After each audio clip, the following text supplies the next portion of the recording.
Episode 2. Welcome to Consciously Evolving Enterprises. As always, I am your host, Mr. Ryan Dillon Brassington. A quick introduction.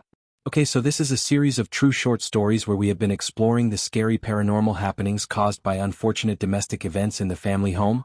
These are all freaky stories of survival in a domestic violent haunted home, from the memories of people that with lived experiences and have been kind enough to share their events and stories with us. Some seeking to find a common connection to verify the truth, others tell their truth to find healing, to heal that inner child, and reconcile with a past long avoided, push away and shut down. With true tales they open the door where shadows linger in nightmares, memories, fragmented memories of a former life lived as a child, and the real-life monsters are the parents we are meant to love in that family home. Introducing Mr. John Peters. In our second story, where truth turns to fear and that fear feeds something in the dark corners of my bedroom, shadows that move when I lay still. My father, Mark Peters, as a 12-year-old child was accused of the murder of his best friend Stephen. At the time he was one of the first children at age 12 to be facing charges of manslaughter, death by misadventure, causing the death of a minor, his best friend Stephen. A story told from my father's drunken lips on more than one occasion, but each time with his liquid courage came a dire warning, not to ever play with fire. My father, Mark Peter, and his childhood best friend Stephen Smith, being kids in the 70s, freedom from your parents after long periods of religious ceremonies was encouraged, go with the blessing of God, and the children and young adults were left to the streets and locked out of the home until the street lights came on, at which time all the children would race home, trying to beat the lights as they lit up, because any kid that was late would always get a whopping. And so the daylight hours were full of opportunities without responsibilities. After street games ran dry and boredom would arise, the children and young adults alike would often go for walkabout, explorations through unknown bushlands, adventures to abandoned houses and ghostly farmsteads, always on the search of mischievous fun. A cultural routine in the generations to come. However, on this day of fun, mischievous as it was, the danger quickly turned to horror, and that horror would turn to death when one of the two boys died from this act of misadventure using fire. Mark and Stephen walked through bushland excited, seeking to find a new place to investigate and explore, followed unknown dirt trails, traveled past a creek and up over some grassy hills, until they stumbled upon an old unused, overgrown cricket ground. The abandoned in the middle of nowhere, a half-rotten picket fence, the canteen, the garden shed, all lay in disarray and decay, chain mental locks all weathered.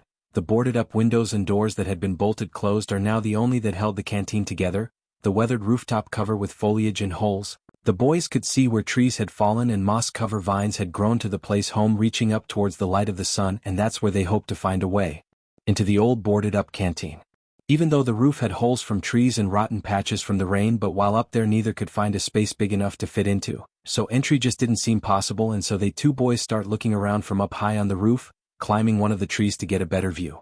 From up high they sport an old maintenance shed in the distance, a smaller work shed, not bigger than 12 meters squired, frail, old and decrepit, just as the boys liked. So, Mark and Stephen look at each other and with a cheeky grin, the nod to agree. Mark shouting, "It's on." Stephen replying, "Time to race, motherfucker."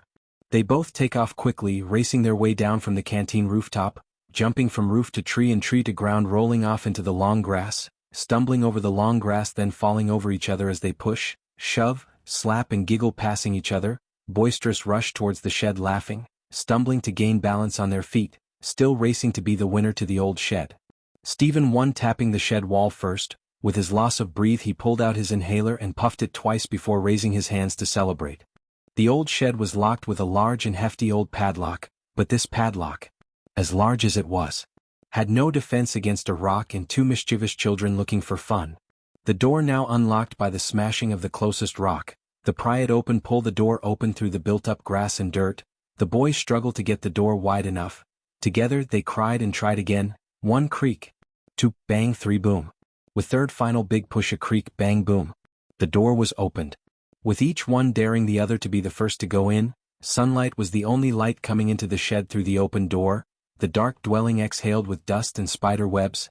Dead leaves fall from the rooftop as the shed shuddered, as if it had awoken from a long slumber of hibernation.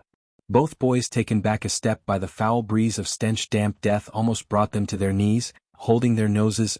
"Oh, gross. What is that smell?" as a reaction when hit in the face with the stench of the exhaled air coming from the open doorway. With only the shining light of the doorway, Mark was the first to go in. Stephen followed slowly with curiosity into the dark shed, hold the back of Mark's shirt at first, until they looked around and became familiar, seeing barrels of fluids, oily liquid sealed, wall full of hooks for tools that were no longer there, dusty benches and discarded tools lying dormant, like one day they just packed up shop and left to straight right out of town. In one of the corners is a stack of old ropes used to line the cricket pitch in its entirety. They drag out one of the long ropes using the rope and open a barrel of blue fluid called kerosene. They feed the rope back into the shed and into the barrel of liquid until it was fully submerged. Then they began to slowly drag the rope soaked with kerosene out from the barrel across the long grass into an open area close by. So he didn't have to drag it any further away. Stephen made circle around to form a loop. The rope was so long that it started to stack up on itself as it coiled around the circle and came to an end. Both the boys being long-term Boy Scouts, they already knew it only takes just one small piece of glass can start a big fire, and so they came up with an idea. That idea was to get inside the rope.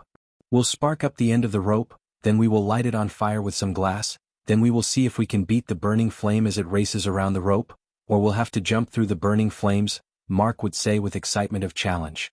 Within seconds the entire kerosene-soaked rope was lit on fire, almost immediately igniting with both Stephen and my father in the middle, one to spark to surrounded by a wall of flames.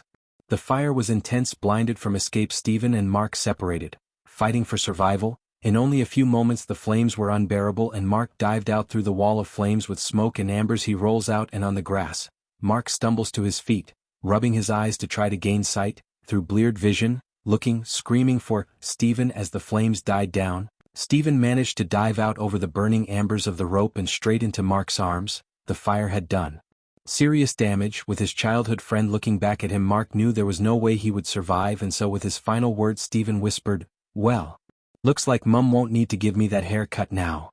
Stephen laid silently, breathing shallow breaths for a few moments, blinking twice and then passing away. The half-burned red-hair girl and the antique bed my father picked up for a begin price. This is my childhood haunting, a story of paranormal activity, spirits and entities, all coming from old antique furniture and used building materials my father collected over many years to create, build, swap and trade. Ghost. Yes, I do believe in ghost. I still believe my house was truly fucking haunted. There were many times of which I could question what I had seen, but couldn't deny what I had felt. Whether I was on medication or there was a full moon electrically storm, the house was majorly haunted, and I only have my memories to prove it. From a crying ghost baby heard in random places around the house, from one corner to the next, from behind the couch to the laundry, not just me but other people, visitors and family seeing full-body apparitions. My father was consistently haunted by a female child with a half-burnt face, half a head of long red hair. She was always wearing a white gown and sitting on the end of my antique frame bed. Often enough the sight was no longer a fright and was better ignored. It continued for years, my father said, going on to say, she would just smile as he walked past my doorway looking in, the ghost girl with a half-burnt face, staring at him with a childlike smirk of joy. I thought my father was just trying to scare me in yet another game of fright and seek scare again, until the day came when I see her myself, the ghost girl with her half-burnt face. She sat calmly on the end of my antique bed, legs hanging over the edge, swaying back and forth in a playful motion. I see her and she sees me, looking at me with familiarity, kindness and a sadness, knowing she was no longer alive. The ghost girl looks back at me, blinking. I see her as clear as day. She is just sitting right there, on the end of my bed, joyfully with smile, watching, unable to communicate and fading into mist with either efforts form her or I, the memory of her fading into imagination and leaving me wondering if you would see her again or if it was her real. Knowing my father had seen her first was my proof, seeing her more often enough to know that if said I'd seen her too he would know the ghost girl is. Defiantly REA. Being touched at night in the darkness of your bedroom, the sheets tugged by an invisible force, the doors swaying continuously back and forth, every night, or was it every time I looked? A child curiously investigates these happenings, seeking out the forces moving about in the midnight hour. A deep breathe, a step forward to overcome the fear binding you to the safety of your bedroom, forward through the door, up the hall, creeping step by step towards the kitchen and living room. One step follows the other closer to the strange sounds indicating danger. Bursting into through the doorway I jump out to surprise any ghost or spirit.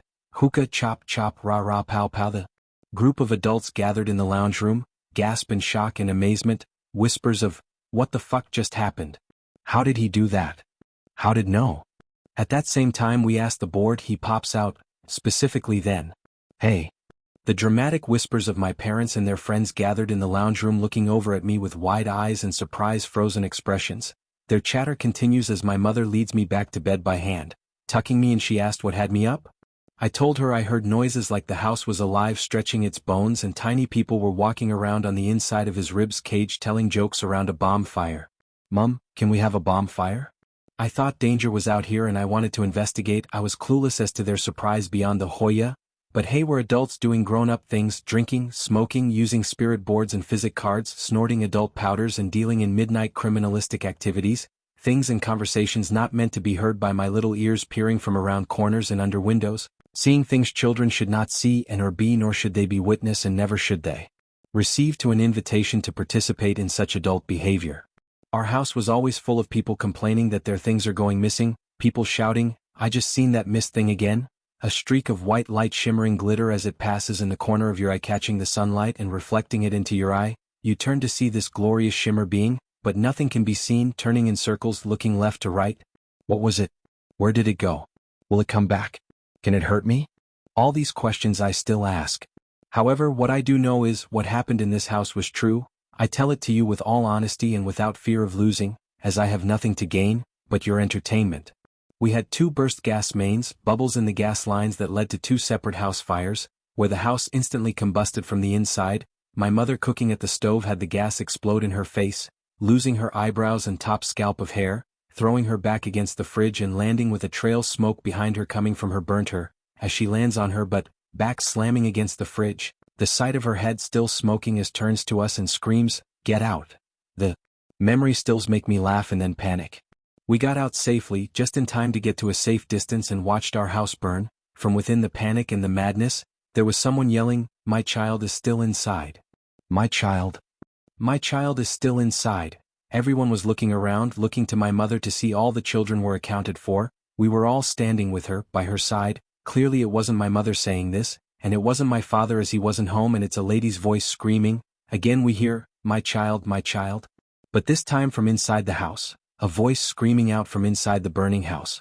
"My child," but, again looking around at the gathered neighbors, no one's lips are moving, no one can see where or who the voice is coming from other than from inside our home. Next door rushes in with his hose spraying water and praying for anyone to come out. The flames burst with heat, forcing him back, sighting no one inside. In all the confusion we all gave it no conclusion, as the sound of the screaming voice dissipated and faded to the back of our minds, dealing with the emergency at hand. The second gas burst came from my mother lighting a cigarette.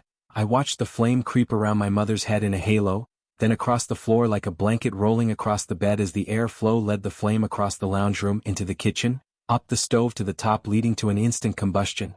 The rebuilt kitchen and newly replaced gas lines, once again for unknown reasons, had bubbled and burst, creating a silent gas leak for hours. My sisters, mother and I sat in the lounge room unknowing the leak had begun. The gas had leaked for hours, filling the lower half of the house with a poisonous, odorless vapor. Mum sat down on the couch and went to spark up a cigarette. Blammo, flames roll out in one big bursting bomb. I remember looking into the kitchen as it was engulfed in a ball of flames. Natasha and I run, dragging our dazed and confused mother up and out, grabbing my baby sister in her bassinet as we run towards the front door. We dash out as fast as we can, spalling out onto the front lawn, then, boom.